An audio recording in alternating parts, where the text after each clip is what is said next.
नमस्कार, मैं रवीश कुमार। क्या आप जानते हैं कि नेशनल टेस्टिंग एजेंसी के चेयरमैन प्रदीप जोशी कौन हैं? इन्हीं प्रदीप जोशी को नीट यूजी पेपर लीक की जांच की कमेटी का अध्यक्ष बनाया गया है। उसी संस्था का चेयरमैन जांच भी कर रहा है। कम से कम इतना तो लिहाज रखना चाहिए था कि अब तक इस मामले की जांच किसी केंद्रीय एजेंसी को सौंप देनी चाहिए थी। लेकिन क्या आपको लगता है कि एनटीए की जवाबदेही तय की जाएगी? और एनटीए में किसकी जवाबदेही तय होगी? एनटीए के चेयरमैन की या किसी क्लर्क की? यह 2014 का इंडियन एक्सप्रेस है। मिलिंद घटवाई की रिपोर्ट कहती है कि आरटीआई की जानकारी से पता चला है कि 2006 में प्रदीप जोशी को मध्य प्रदेश लोक सेवा आयोग का अध्यक्ष आरएसएस के क्षेत्रीय प्रचारक विनोद जी की सिफारिश पर बनाया गया था। 5 साल तक अध्यक्ष रहने के बाद वे छत्तीसगढ़ लोक सेवा आयोग के अध्यक्ष बना दिए गए। उसी समय आरटीआई से यह जानकारी आई कि उनके नाम की सिफारिश आरएसएस के क्षेत्रीय प्रचारक विनोद जी ने की थी कि प्रदीप जोशी मध्य प्रदेश लोक सेवा आयोग के अध्यक्ष बनना चाहते हैं, जो उस समय जबलपुर के रानी दुर्गावती महाविद्यालय से जुड़े थे। विनोद जी ने अपनी सिफारिश में यह भी लिखा था कि प्रदीप जोशी अखिल भारतीय विद्यार्थी परिषद के अध्यक्ष रहे हैं। अखिल भारतीय विद्यार्थी परिषद भी नीट पेपर लीक के मामले को लेकर विरोध प्रदर्शन कर रहा है। मुझे नहीं पता कि इन प्रदर्शनों में एनटीए के चेयरमैन के खिलाफ कोई नारे लग रहे हैं या नहीं। प्रदीप जोशी का भी संबंध अखिल भारतीय विद्यार्थी परिषद से रहा है। प्रदीप जोशी 2006 में मध्य प्रदेश लोक सेवा आयोग के अध्यक्ष बनाए गए, फिर 2011 में छत्तीसगढ़ लोक सेवा आयोग के अध्यक्ष बनाए गए। वहां से निकलते ही सीधे पहुंचे दिल्ली यूपीएससी, जहां 5 साल आयोग के सदस्य रहे।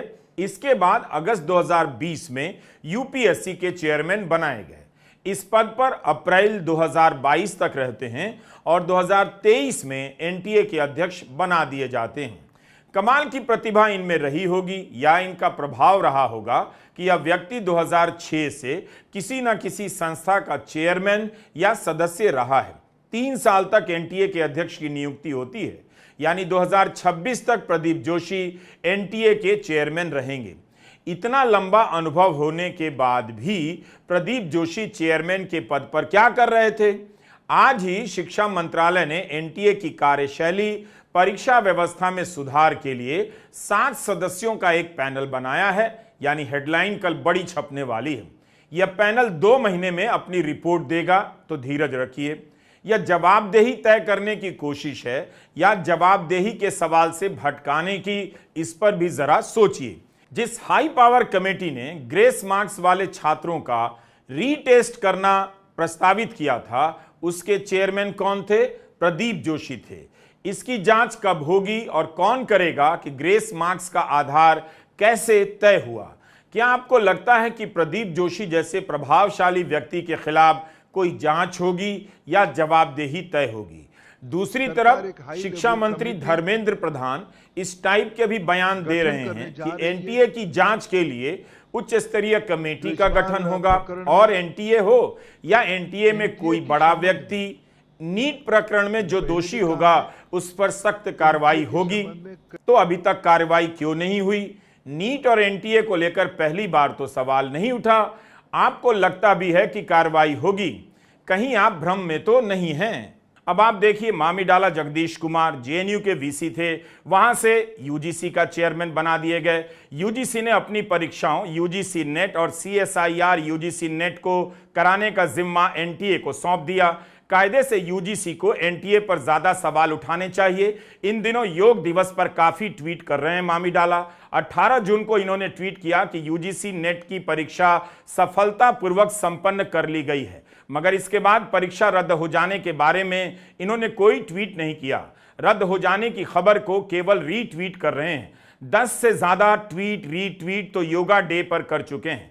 अब आप राहुल गांधी के इस बयान को इन्हीं संदर्भों में समझने का प्रयास कर सकते हैं। मध्य प्रदेश में व्यापम हुआ और अब उस व्यापम को नरेंद्र मोदी जी और उनकी सरकार पूरे देश में फैलाने का काम कर रही है। मैं इंस्टीट्यूशनल कैप्चर की बात करता हूं, मीडिया की बात करी, अलग अलग हिंदुस्तान के जो संस्थाएं हैं उनकी बात की, यही एजुकेशन इंस्टीट्यूशंस में हो रहा है। पेपर लीक का कारण है कि सारे के सारे वाइस चांसलर्स, एजुकेशन सिस्टम को बीजेपी के लोगों ने, उनके पेरेंट ऑर्गेनाइजेशन ने कैप्चर कर रखा है। जब तक ये कैप्चर रिवर्स नहीं किया जाएगा तब तक पेपर लीक चलता जाएगा। इस कैप्चर को फैसिलिटेट नरेंद्र मोदी जी ने किया है और ये एक एंटी नेशनल एक्टिविटी है, क्योंकि ये देश का भविष्य है और इससे हिंदुस्तान के युवाओं को, स्टूडेंट्स को जबरदस्त चोट पड़ती है। इंक्वायरी चल रही है, एक को आपने कैंसिल कर दिया है, अब पता नहीं दूसरे को कैंसिल किया जाएगा या नहीं किया जाएगा, बट कोई ना कोई तो इसके लिए जिम्मेदार है और उनको एकदम पकड़ा जाना चाहिए और उन पे एक्शन लिया जाना चाहिए। हमारा सवाल है कि प्रदीप जोशी की जवाबदेही कौन तय करेगा? कहां कहां की जवाबदेही तय होगी? क्या इनके सारे कार्यकाल की जांच नहीं होनी चाहिए? उन परीक्षाओं की भी जो इनके चेयरमैन रहते हुए अलग अलग राज्यों में आयोजित हुई, लेकिन मध्य प्रदेश से लेकर छत्तीसगढ़ और एनटीए की जांच कौन करेगा? इतने योग्य व्यक्ति के चेयरमैन रहते हुए 9 दिनों में एनटीए की 3 परीक्षाएं रद्द या स्थगित हुई हैं। 23 जून को नीट पोस्ट ग्रेजुएट की परीक्षा होने जा रही है। उम्मीद है इस बार तैयारी पुख्ता होगी। जिस परीक्षा को पास करके assistant professor, junior research fellowship के लिए पात्र हुआ जाता है, उसकी परीक्षा भी रद्द हो गई क्योंकि पेपर लीक हो गया। शिक्षा मंत्री ने कहा टेलीग्राम पर पर्चा आ गया था, मूल पर्चे से मिलाया तो मेल खा गया, इसलिए रद्द करनी पड़ी। क्या यह काफी नहीं था कि इसी बात पर एनटीए के चेयरमैन को पद से हटा देना चाहिए था? आइए आज पेपर लीक के जरिए विश्व गुरु बनने चले भारत को देखते हैं। आपको दिखेगा कि यहां गुरु बनने का मतलब सबको मूर्ख बनाने जैसा लगता है। विश्व गुरु मतलब दुनिया को मूर्ख बनाने वाला। क्या आप जानते हैं कि सीएसआईआर के नेशनल कॉमन एंट्रेंस टेस्ट की परीक्षा क्यों रद्द हुई? टीचर एजुकेशन प्रोग्राम के लिए यह परीक्षा होती है, इसलिए रद्द हुई क्योंकि बहुत से छात्र 1.5 घंटे तक लॉगिन नहीं कर पाए। विज्ञान के स्नातक यह परीक्षा देते हैं। 2 लाख छात्र प्रभावित हुए। एनटीए ने तकनीकी गड़बड़ी बताकर परीक्षा रद्द कर दी। एक्सप्रेस में एक और खबर छपी है। नीट और नेट परीक्षा पर लगे आरोपों के चलते 46 केंद्रीय विश्वविद्यालयों में होने वाली CUET की परीक्षाओं के नतीजे आने में देरी लग सकती है। यह परीक्षा 15 और 31 मई को हुई है। 30 जून को रिजल्ट की तारीख प्रस्तावित है। क्या इस बार भी सेशन लेट हो सकता है? तो यह है आपका भारत। भारत में शिक्षा की व्यवस्था परीक्षा की अर्थव्यवस्था पर टिकी हुई है। पढ़ाई लिखाई से लोगों को इतना ही मतलब होता है कि कोर्स के सिलेबस में राजनीति के हिसाब से बदलाव हो, और होता भी है तो उन्हें इसकी बिल्कुल चिंता नहीं होती कि पढ़ाई का स्तर कितना घटिया हो रहा है। एनसीईआरटी ने सिलेबस में बदलाव किया। इसके निदेशक ने बयान दिया कि पॉजिटिव सिटीजन तैयार करना उनका मकसद है। यह पॉजिटिव सिटीजन क्या होता है? किसी को कुछ पता नहीं मगर कुछ भी बोल देना है। नागरिक कब से नेगेटिव और पॉजिटिव होने लगा? क्या संविधान में इसकी कोई रूपरेखा तय की गई है? क्या इस तरह की परीक्षा व्यवस्था के रहते आप चोर के अलावा कुछ और बन सकते हैं? जहां पैसा देकर लोग डॉक्टर बन जा रहे हैं, सिफारिश से प्रोफेसर बन जा रहे हैं, तो ये कौन सा सिटीजन हुआ? पॉजिटिव सिटीजन हुआ या नेगेटिव सिटीजन हुआ? ऐसा नहीं है कि परीक्षा का विवाद पहली बार उठा है। 10 साल से हर महीने उठता रहा है, लेकिन 1 दशक में भी परीक्षा की मजबूत और ईमानदार व्यवस्था विकसित नहीं की जा सकी। तब आपने ध्यान नहीं दिया क्योंकि आप धर्म की राजनीति के नशे में मदहोश थे। इस समय भी दिल्ली से लेकर लखनऊ तक में परीक्षा को लेकर कंफ्यूजन की आंधी चल रही है।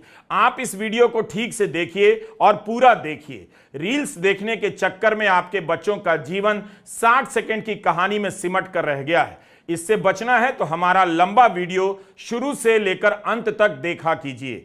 यूपी से यह खबर है। दैनिक जागरण के गाजियाबाद एडिशन की हेडलाइन है कि उत्तर प्रदेश में अब एक ही एजेंसी के भरोसे नहीं होगी परीक्षा।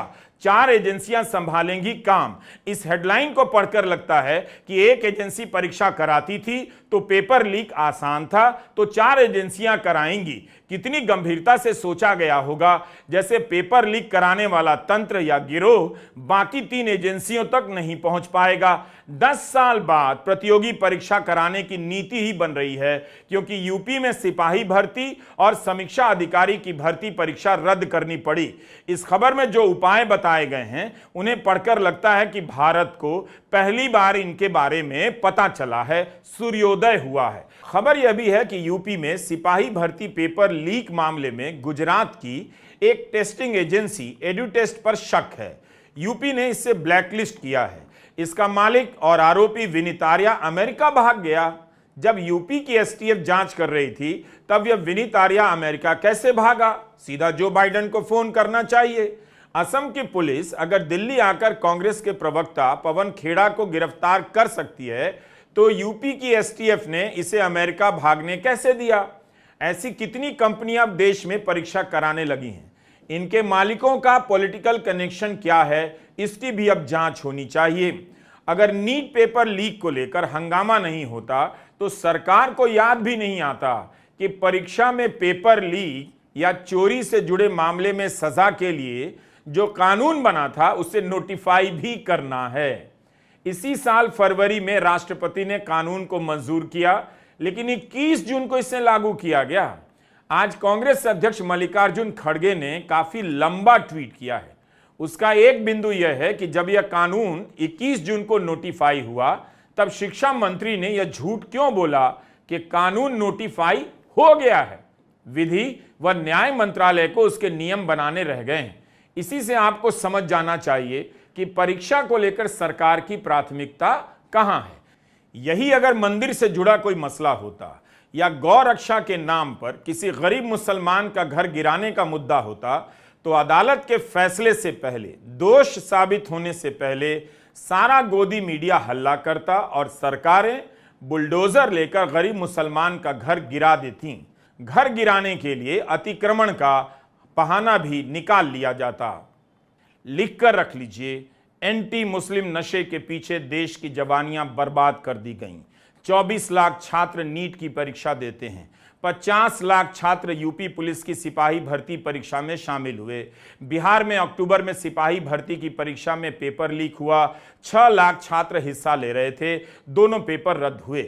इस बार यूजीसी नेट की परीक्षा में 9 लाख छात्र शामिल होने वाले थे। इन्हीं परीक्षाओं में शामिल छात्रों को जोड़ लीजिए तो यह संख्या करीब 1 करोड़ तक पहुंच जाती है।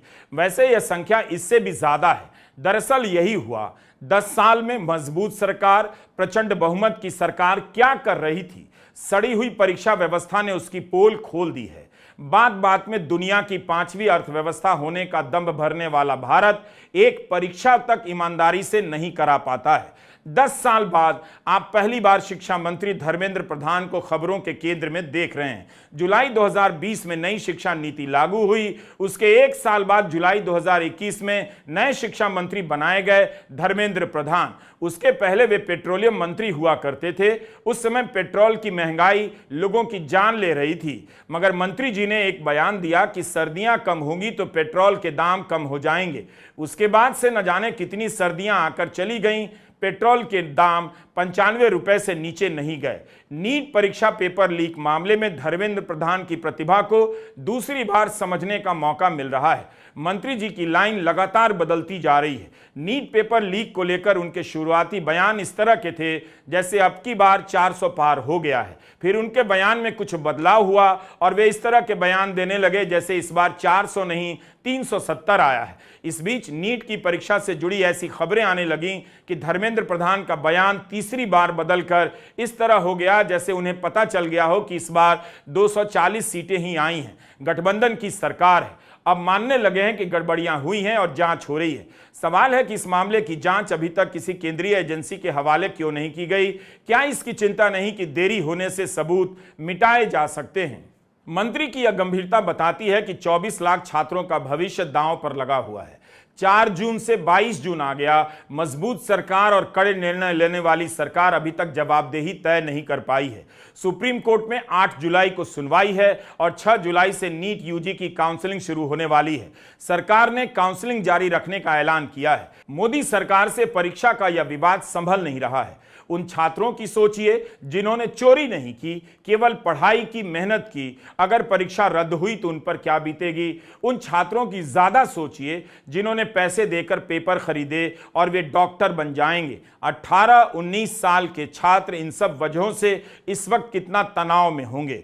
10 साल से देश में राष्ट्रवाद की राजनीति का विकास किया जा रहा था। इतनी नैतिकता तो आ ही जानी चाहिए थी कि पैसे लेकर डॉक्टर बनने से अंकिलों के बच्चे इनकार कर देते। बुद्धिमान लोग बहुत पहले कह गए हैं कि राष्ट्रवाद और धर्म का इस्तेमाल राजनीति में वही करते हैं जो महाधूर्त और ठग होते हैं। सूत्र वाक्य में कहें तो राजनीति में राष्ट्रवाद ठगों का आखिरी ठिकाना होता है। इसे आप किसी भी संदर्भ में, किसी भी निबंध में इस्तेमाल कर सकते हैं। हरियाणा के झज्जर का यह स्कूल है हरदयाल पब्लिक स्कूल। इसी स्कूल के सेंटर पर 6 अभ्यर्थियों को 720 में से 720 अंक आए। इसके अलावा 2 अभ्यर्थियों को 718 और 719 नंबर आए, जिसके बारे में कहा जा चुका है कि संभव ही नहीं, क्योंकि एक सवाल गलत करने पर 5 नंबर कटते हैं। तो आपको 715 आएगा, 716, 718, 719 नहीं आएगा। द वायर के श्रुति शर्मा और अंकित राज की इस रिपोर्ट के बाद क्या आपने सुना कि ईडी सीबीआई की टीम छापा मारने गई थी?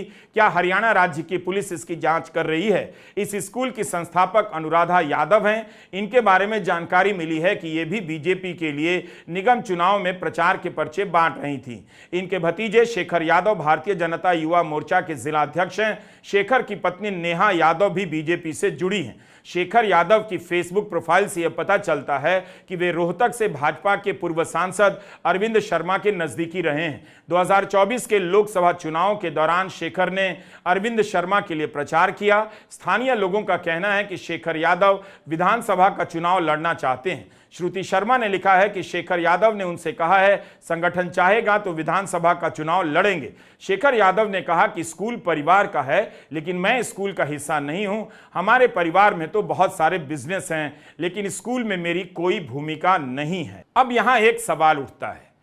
एनटीए के जो चेयरमैन हैं वो अखिल भारतीय विद्यार्थी परिषद से जुड़े रहे हैं। संघ में उनकी पैठ रही होगी, बीजेपी में उनका संपर्क रहा होगा, तभी वे 23 सालों से इस तरह के आयोगों के अध्यक्ष बनाए जाते रहे। तो क्या इसकी जांच नहीं होनी चाहिए कि एनटीए ने नीट की परीक्षा के लिए जिन केंद्रों को चुना, क्या उसके पीछे राजनीतिक कारण रहे होंगे? क्या उन सेंटर को उन्हीं लोगों के हवाले किया गया जो बीजेपी से जुड़े लोगों के रहे होंगे? इसकी जांच होनी चाहिए। तमाम प्रश्नों में यह भी एक प्रश्न होना चाहिए। झज्जर में 3 स्कूलों पर परीक्षा का केंद्र बनाया गया। पहली बार इस जिले में नीट का सेंटर बना। 2 अलग अलग बैंकों में 2 सेट प्रश्न पत्र रखे गए थे। एक सेट का इस्तेमाल इमरजेंसी में पेपर लीक होने की स्थिति में बांटने के लिए रखा गया था, मगर दोनों ही सेट बांट दिए गए। इस कारण देरी हुई और एक सेंटर के छात्रों को ग्रेस मार्क मिला। वायर की रिपोर्ट में दावा है कि 2 सेंटर में देरी हुई, मगर दूसरे सेंटर के छात्रों को भी प्रश्न पत्र मिलने के बाद ग्रेस मार्क नहीं दिया गया। कम से कम इसी सेंटर से जुड़े सवालों के सारे जवाब अभी तक मंत्री के पास आ जाने चाहिए थे और उन्हें देश को बता देना चाहिए था। हम नहीं जानते कि देश भर के बाकी 4000 से अधिक केंद्रों पर क्या हुआ होगा। बिहार में सिपाही भर्ती परीक्षा, नीट पेपर लीक का मामला आपस में जुड़ गया है। हमने पहले के एपिसोड में भी आपको बताया है। बिहार में परीक्षा होते ही पेपर लीक की जांच होने लगी और गिरफ्तारियां भी। नीट मामले में 22 वर्ष के अनुराग यादव नाम के लड़के ने माना है कि एक दिन पहले ही उसे पेपर मिल गया। अनुराग के फूफा सिकंदर यादवेंदु ने उसे कोटा से समस्तीपुर बुलवाया और एक दिन पहले नीतीश कुमार, अमित आनंद से मिलवा दिया, जिन्होंने उसे कथित तौर पर पेपर और आंसर शीट दे दिए। समस्तीपुर में ही अनुराग का परीक्षा केंद्र था। अगली सुबह जब उसे परीक्षा पत्र मिला तब सवाल वही थे जो उसने लीक पेपर में देखे थे। इस मामले में बिहार पुलिस की आर्थिक अपराध शाखा ने 14 लोगों को गिरफ्तार किया है। ताजा गिरफ्तारी रोहतास जिले से हुई है। एनटीए ने बिहार पुलिस की मदद में देरी क्यों की?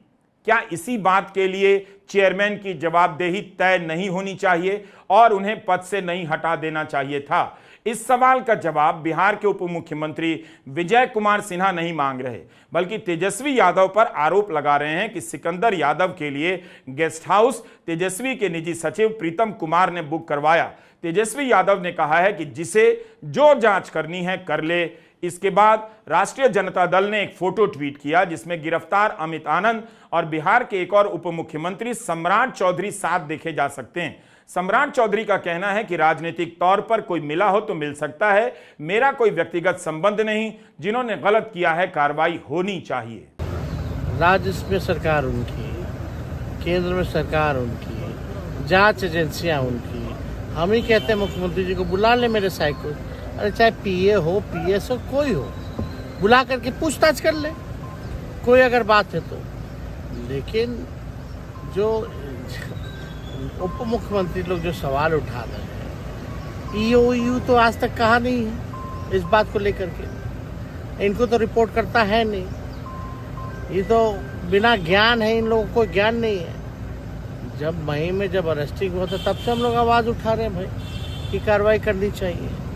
जिस इंजीनियर की बात कर रहे हैं 21 में यही लोग अर्बन डेवलपमेंट में लाए थे जल संसाधन से। थोड़ा ज्ञान प्राप्त कर लेना चाहिए इन लोगों को। ये लोग जो किंगपिंग जो है पेपर लीक के, उन लोगों से इशू को डाइवर्ट करना चाहते हैं। जो अमित आनंद है, जो आपका नीतीश कुमार है, ये कौन लोग हैं? इनको क्यों बचाना चाहते हैं? क्यों ये लोग जो है डाइवर्ट कर रहे हैं इशू को? हर काम देरी से हो रहा है, केवल आरोप तेजी से फैलाए जा रहे हैं। अभी तक इन पहलुओं की ठोस जांच हो जानी चाहिए थी। आज की खबर है, बिहार पुलिस की आर्थिक अपराध शाखा के एडीजीपी एनएच खान ने धर्मेंद्र प्रधान को सारी जानकारी दी है। यह जांच की रफ्तार है। मई का मामला है। 22 जून को एडीजीपी मंत्री को प्रेजेंटेशन दे रहे हैं। मंत्री ने उन्हें बुलाया है। पूरे चुनाव के दौरान राहुल गांधी पेपर लीक का मुद्दा उठाते रहे। बीजेपी के लिए यह मुद्दा क्यों नहीं बना? प्रधानमंत्री ने इतना ही कहा, पेपर लीक रोकने के लिए उनकी सरकार ने सख्त कानून बनाए।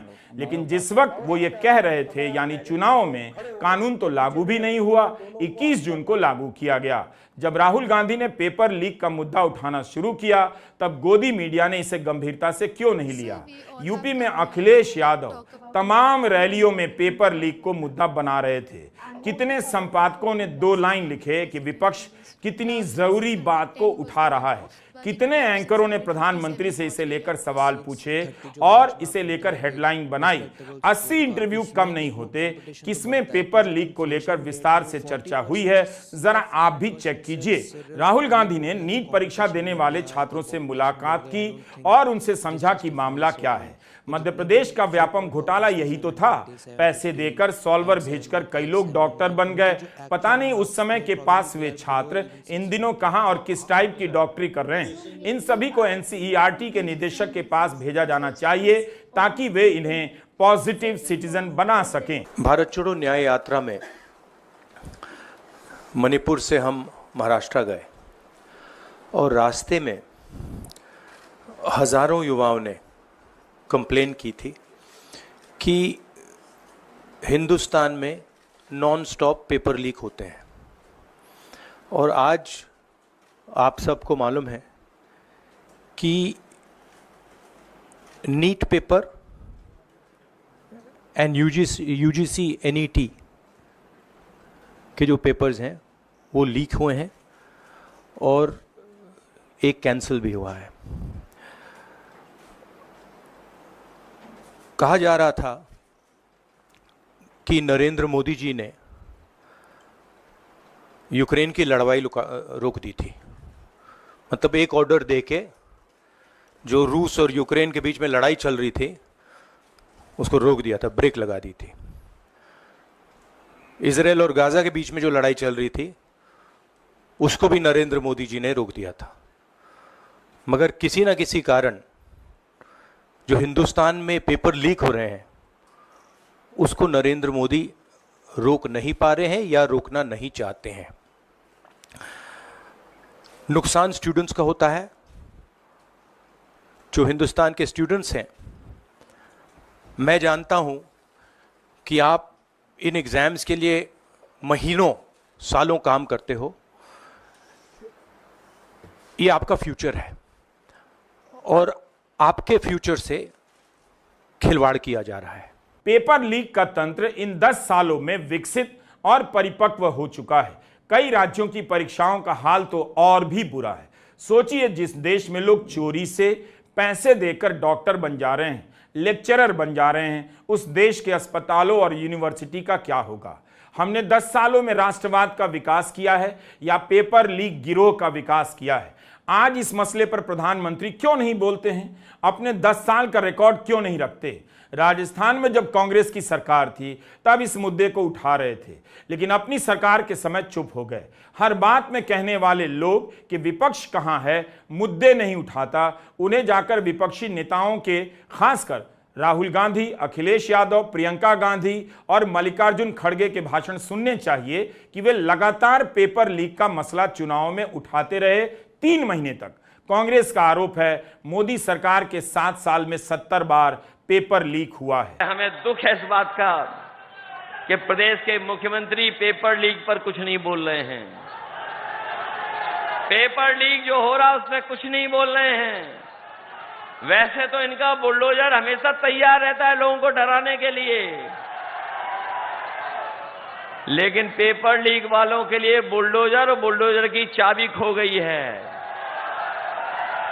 बुलडोजर इनका गायब है। और याद रखना नौजवानों, ये पेपर लीक हुए नहीं हैं, पेपर लीक कराए गए हैं। परीक्षा आयोगों की हालत को लेकर छात्र 2015 से ही आंदोलन करने लगे। केंद्र में एसएससी के खिलाफ और राज्यों में तमाम आयोगों के खिलाफ। लेकिन धर्म की आंधी ऐसी चलाई गई कि इन मुद्दों पर सरकार ने ठोस तरीके से ध्यान नहीं दिया, मीडिया ने भी नहीं। सबको यकीन हो गया था कि भारत का युवा और उनके डियर मम्मी डैडी अब धर्म की राजनीति के परमानेंट गुलाम हो चुके हैं। उनके बच्चे बर्बाद हो जाएंगे, वे चुप रहेंगे, बोलेंगे तभी जब उनकी आस्था आहत होगी। 2014 से 2024 के बीच आप इन परीक्षा व्यवस्थाओं पर मेरी रिपोर्ट उठाकर देख लीजिए। हर रिपोर्ट में इन्हीं बातों को दोहराता रहा हूं। आज हमारे समाज की धार्मिकता और नैतिकता का ढोंग सबके सामने आ गया है। लोग पैसे देकर अपने बच्चों को डॉक्टर बनवाने का ख्वाब देखते हैं और हम उम्मीद करते हैं इन्हीं लोगों से कि वे इलेक्टोरल बॉन्ड के मसले की गंभीरता को समझेंगे। नमस्कार, मैं रवीश कुमार।